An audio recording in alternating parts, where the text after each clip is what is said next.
Hi everyone, Melanie here and welcome back to my channel. Today I've made a video to anyone who's been cheated on by their ex who was narcissistic. Maybe you've dated someone with narcissistic personality disorder and it ended up on you getting cheated on.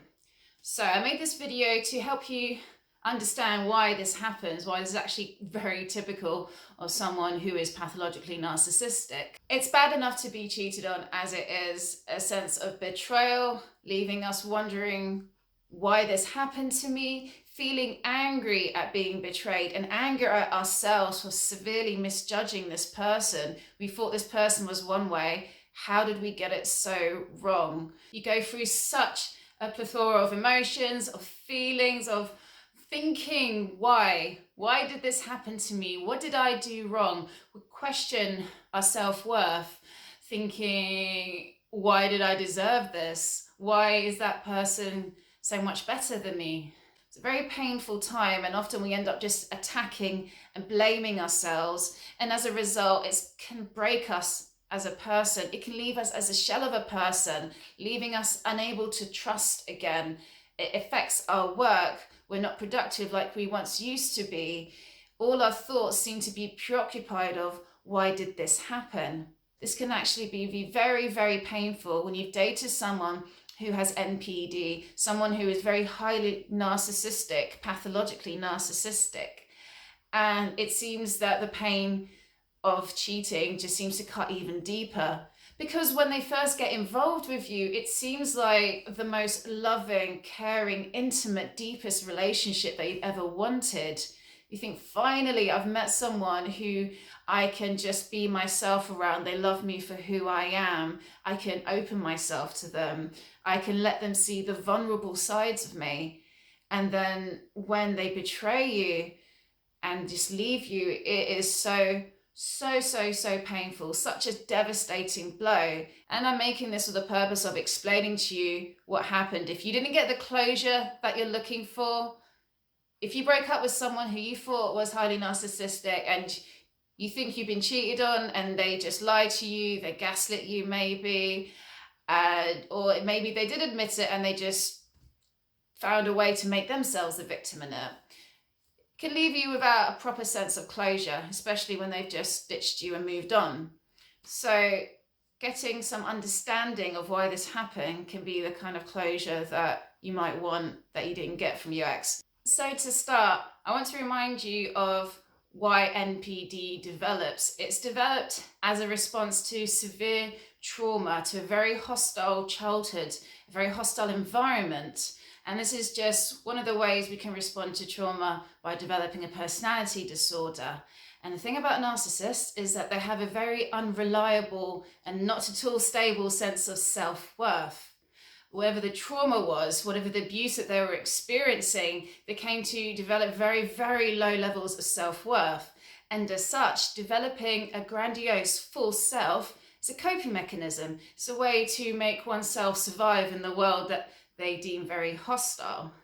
And as such, this false self, this grandiose self, it's built on very shaky and uneven ground. So over time, the cracks are going to start developing, and this touches upon the feeling and the fear that they aren't actually as great as they believe themselves to be. And a narcissist will do whatever it takes to avoid feeling that. They hate the feeling of not being good enough, or being less than, of being ordinary, for being boring. They have to be, the grandiose narcissist wants to be the best at everything, wants to be superior.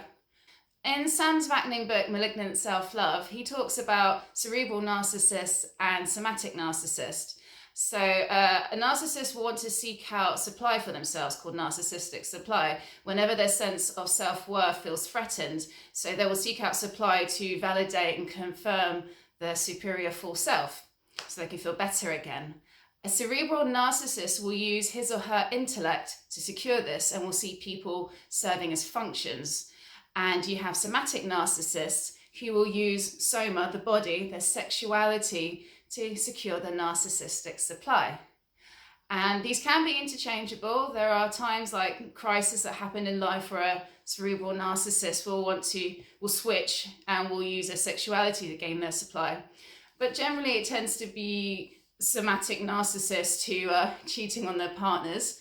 Of course, both can, but for the rest of this video, I'm going to focus on your typical somatic narcissist. Whenever a narcissist's self-worth feels threatened, when they touch upon the low levels of self-esteem that are already there from childhood, they are not going to stick around and embrace these feelings. Instead, they are going to go seek out people, seek out situations in which they can get their narcissistic supply. They can get the adoration, the worship, the approval, the attention of other people, and as such, they get their fix that way. So someone who is a somatic narcissist, who has come to learn that over time, sex is the best tool for them for securing the narcissistic supply. Someone like this is freaking out, is wanting to get their fix, then it's very, very highly likely that they will cheat on you, regardless on who you are. If you've done anything wrong in particular, it doesn't matter. They will go into their toolbox and they will get the best tool that they have to secure the narcissistic supply. And the thing about sex is that it's very easy to get, especially if you're a good-looking person. It's reliable, it's quick, very easy to get, like I said. So often somatic narcissists will use this if they want to get their fix again. What we need to remember about narcissistic personality disorder, NPD, as well as the other cluster B personality disorders, is that it results in arrested development. The person is still psychologically operating as such of like a child or a teenager, operating the same immature defense mechanisms. And so when it comes to sex, they can be very impulsive. They might see cheating as something that's naughty, that's immoral, and actually that's quite tantalizing. And someone with NPD might be drawn towards doing something that's wrong. The grandiose narcissist believes that they deserve special treatment. The narcissist believes that rules don't apply to him or her. And this can include monogamy and being boring and ordinary, just like everyone else. No, they want to be kings and queens of ancient times who had concubines, who had harems. They were allowed to sleep with whoever they wanted. So there are quite a few reasons why a narcissist will want to cheat on their partner. For one thing, they have a low threshold and a low tolerance for boredom. They don't like being bored, and they get bored easily. They tend to be quite impulsive, believing that they deserve special treatment. They tend to find forbidden and naughty acts actually quite tempting. Another thing as well, another feature of why people with NPD may cheat is because for them, wanting to have sex just for enjoyment, of connection, of love, it's not like that with someone with NPD. Actually, it can be quite ritualistic, an art of sorts, to secure their source and actually have a game out of it. A cat and mouse game, a chase, an opportunity for the narcissist to be the predator, to seek out their prey, to seduce, to coerce, and often to subjugate the person that they are sleeping with. I give an example of Dennis from It's Always Sunny in Philadelphia. If you haven't seen it, it's a character in a TV show who quite clearly has narcissistic personality disorder. And for him, when his sexual conquests are not done out of a sexual desire of sorts, but more out of enjoyment of the game of preying upon women and seducing them and coercing them and then subjugating them, and the subordination of the women that he sleeps with. And for him, it's an art, it's a ritual, and he will brag about this to his inner circle as well.